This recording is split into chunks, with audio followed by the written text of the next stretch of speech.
So Norm, what'd you think of that detective story? Steve, it's amazing what modern science can tell us about the history of paint on our old houses. And I really hope that the Historic Commission considers that yellow, because I really think it's going to make the place look just right. I agree. I agree. Hey, the new windows are in. Yeah, you know, it's getting to be that time. We're going to start closing it back in again. Old-timey look, true divided lights, 12/12, just like the old ones. But hey, what is this, single thickness glass? No, take a closer look. It's insulated glass. Look at that, 2 panes. Oh, is this the new window you were telling me about? That's right. This is a window that I saw out at a home show about 4 or 5 months ago, and I was really quite impressed. So give me the tour. Well, you know, for years we've been dealing with historic commissions who like to see true divided lights. The problem is, if you want to get some efficiency with a true divided light, you need to use wide muttons, because if you don't, the weight of the window, it racks and it eventually will fall apart. So in other words, what you're saying is that if you have insulated glass in individual panes like this, these things have to be so big for structural integrity it ruins the look. That's right. So these aren't individual panes? No, this is one pane of insulated glass. And this is really just a fake. This is an illusion. These are thin, just like an original mutton, and on the outside here they're actually clad in aluminum. And they're an integral part of the window. They're glued on. These you don't take bonded. them off. Right. Some of them are sort of grills that are just stuck on there. Well, often you don't even see grills on the outside. Most of the time you just see grills on the inside. And on the inside of this window, again, this is a mutton system permanently bonded to the window and fitted right in.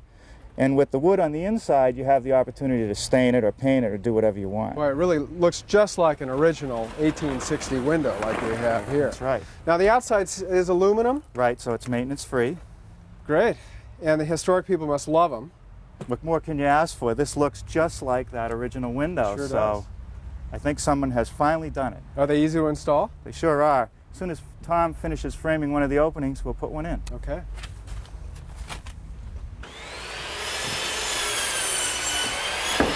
Hey, Dickie. Tommy. Hi, Steve. Norm. So what's involved in putting a new window in an old building like ours? Well, the first thing we have to do is we have to cut a hole. And after we cut the hole, we have to remove some structure. And good building practices tell us when we remove structure, we have to put it back. And back then, when they built this home, they didn't really have any reason or why they did things. They have a header up here that's too small. It's not supported by anything. Over here we have the old bones of a window that's in here. You can see that there's just 3 little boards holding that header up. Yeah. And we got another window that they had in here at one time. You can see that the studding is too narrow. They put a filler on it, and again they have no support under that. So what you're saying is that you need to design a method whereby the loads of the roof are carried through the walls to the foundation. That's right? correct. So how are you going to frame up our opening here? Well, the first thing we've done is I've already laid out the height of the bottom of the window and the top of the window. Yeah. And I'm going to remove the old studs, and I'm going to reuse them. I'm going to recycle these. Why reuse them, Norm? Well, you know, when this house was framed, this 2x4 stock is almost a full 4 inches. And if you compare that to today's studs, you can see there's about a ½ inch difference. So if the window opening is framed with new material, that means you have to come back and pad it all out so that the wall will be flush on the inside, and that's time consuming. So you're you want to saving use the yourself a old step. stuff. Yeah. That's right. Okay. Well, let's watch.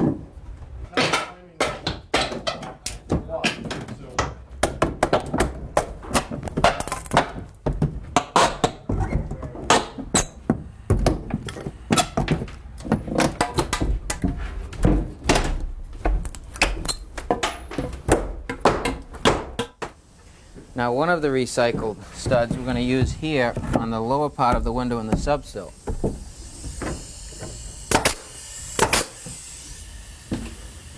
Here I will use a new stud and pull it back so that it's in line with the full dimension lumber.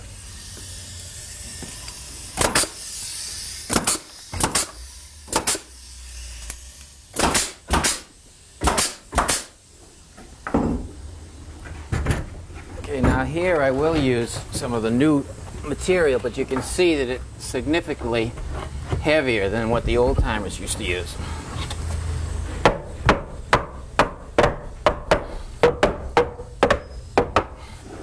The last structural member will be a stud, but we'll use the new wood.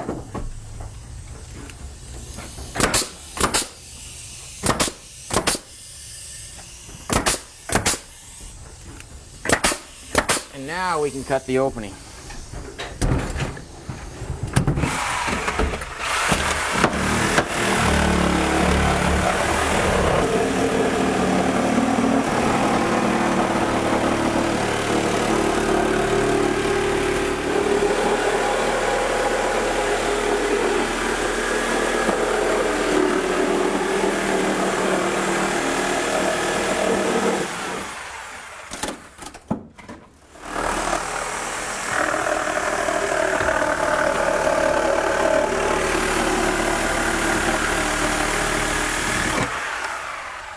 Great, Steve. Okay, Dickie, when nail those boards off, we'll throw some tire paper up there.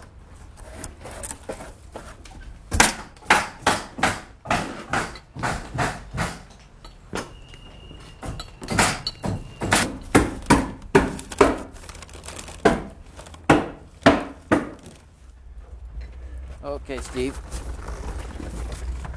Tom, I like the fact that the manufacturer has pre-installed the nailing flanges and sealed the corners with some caulking. I know, I do too, Norm. They do a good job. Is that in the center there, Dickie?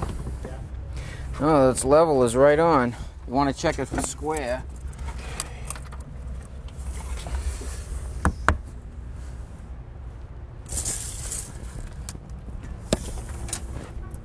That's good, Tom. Okay, that's what I like.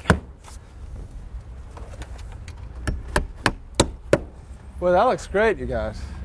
And it is right in keeping with a house built in 1815. That's right. Now next time, Norm, you got a treat for us. Sure do. I got a brand new lathe with a lathe duplicator back at the shop. So now we can get ready to turn the balusters for the front porch. So until then, I'm Steve Thomas. I'm Norm Abram. For This Old House.